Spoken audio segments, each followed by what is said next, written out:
iniciando o terceiro bloco aqui com a Ana Paula, que vai falar agora para a gente sobre o plano de enfrentamento. Ela estava seguindo no raciocínio dela, então vamos lá.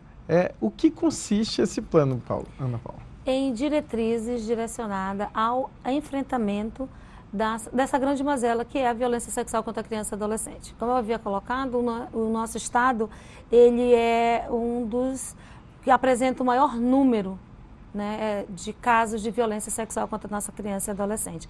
E nós precisamos ter uma política de atendimento, de enfrentamento e de prevenção.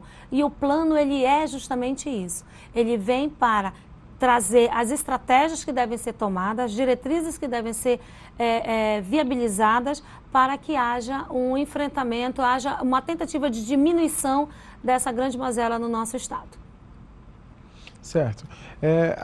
Adolescentes que em cumprimento de medidas socioeducativas, eles recebem algum tipo de assistência do Conselho? Olha, o Conselho, como um órgão fiscalizador da política, ele busca estar fiscalizando como é que está tendo o funcionamento dos espaços socioeducativos no nosso estado, como é que está se direcionando todo esse atendimento e num processo de fiscalização, a identificação de uma falha, né? O Conselho ele aciona os órgãos responsáveis para que eles possam fazer as devidas correções possíveis para que seja garantido o direito daquele adolescente que está sob medida socioeducativa. Ana Paula, eu queria que você fizesse uma avaliação aqui, que seria a seguinte. Hoje, no Amazonas, nós poderíamos dizer que os direitos das crianças e dos adolescentes, eles são respeitados? Ou você acredita que nós vivemos aqui uma grave crise nesse sentido? Nesse cenário, né? Vamos lá, olhe, com referência, nós não podemos dizer que eles não são respeitados. Nós tivemos um grande avanço com a implementação do Estatuto da Criança e Adolescente, porém muito ainda precisa se avançar com a efetivação, porque o que está escrito e o que está sendo efetivado há uma grande lacuna.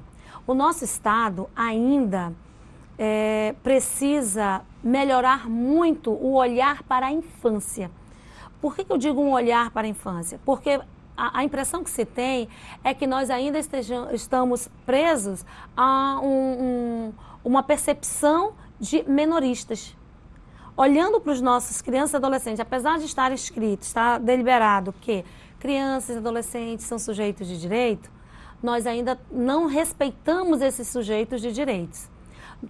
É só nós observarmos pelos índices elevados de violência praticado no nosso estado para com a criança e adolescente.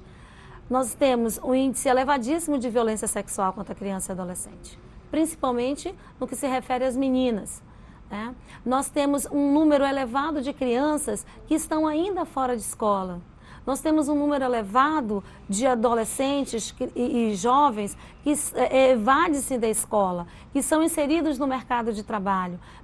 Nós estamos vivendo hoje uma crise econômica muito grande e nós estamos observando um número de meninos e meninas que estão trabalhando dentro do processo da exploração sexual, sendo explorados sexualmente, como também os meninos que estão nas sinaleiras. Né? As instituições buscam trabalhar, porém o Estado não viabiliza a condição adequada a essas instituições. As organizações não governamentais vivem hoje uma grande crise econômica para atender essas crianças e adolescentes. Não contam com a parceria efetiva do Estado para garantir um atendimento que deveria ser prioridade absoluta.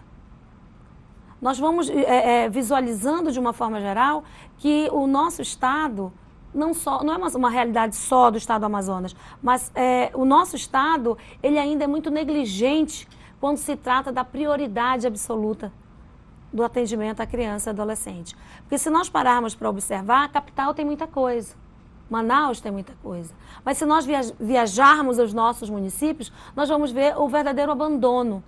Se em Manaus nós não temos um espaço, projetos que venham incentivar a cultura, o esporte, o lazer, que venham a atender a todos, principalmente a área periférica. Nos interiores dos nossos municípios, isso praticamente não existe. há um abandono de uma forma geral. E é esse abandono que nós queremos evitar. Nós queremos sensibilizar a população. Por quê? Porque quando nós sensibilizamos a sociedade dos nossos direitos e dos nossos deveres, nós temos como fomentar a formação política dessas pessoas para que elas possam exigir dos nossos gestores a efetivação destas. Se não houver uma cobrança efetiva, há uma dormência. E é essa dormência que nós não queremos. E é essa dormência que nós estamos vendo dentro do nosso Estado. Certo, Ana Paula.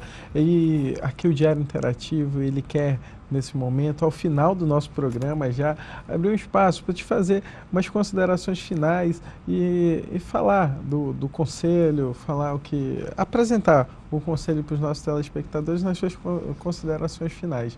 Então, fique à vontade para usar o nosso espaço aqui para falar um pouco sobre isso. Bem, o Conselho Estadual ele é um órgão, né, deliberativo, onde ele é paritário, ele compõe-se de conselheiros tanto das organizações governamentais como das organizações não governamentais, que agora tem o nome de OSCEs, né, que é da sociedade civil. Onde o nosso papel fundamental é estar fomentando, fiscalizando e deliberando políticas públicas de atendimento à criança e adolescente. Nosso papel é estar fortalecendo o sistema de garantia de direito para que esses direitos sejam efetivados de forma eficaz e que venham atender a todos de forma universal, não particularizados. Nós do Conselho, de uma forma geral, chamamos a sociedade para que os órgãos de defesa da criança e adolescente se fortaleçam no sentido de contar com a participação da própria sociedade nas atividades que esses órgãos desenvolvem. Não só o Conselho Estadual do Direito da Criança e Adolescente, mas o Conselho CMDCA, que é o Conselho Municipal do Direito da Criança e Adolescente, o Fórum da Criança e Adolescente, como o Fórum de Erradicação do Trabalho Infantil. Nós temos uma rede articulada de instituições que lutam pela garantia e eficácia do direito da criança e adolescente. E que nós precisamos contar com a sociedade, porque é a sociedade que nos fortalece para que nós possamos estar desenvolvendo um bom trabalho, levantando a bandeira de luta e acreditando que a criança é o futuro do país. Mas não é uma criança desassistida, é uma criança que precisa e necessita de investimento na educação, na saúde, na cultura, no esporte, no lazer, na profissionalização. Se nós não tivermos um olhar para essa criança como um todo, na viabilização e garantia dos seus direitos, nós vamos estar retrocedendo, como nós estamos vendo em várias outras políticas do nosso Estado. E nós precisamos contar com a população. O Estatuto ele só se fortalece se houver uma divulgação, um entendimento, uma compreensão dele, uma sensibilização por cada um de nós. Somos responsáveis. Ele estabelece que é responsável pelo cuidado e proteção de criança e adolescente, família, Estado e sociedade.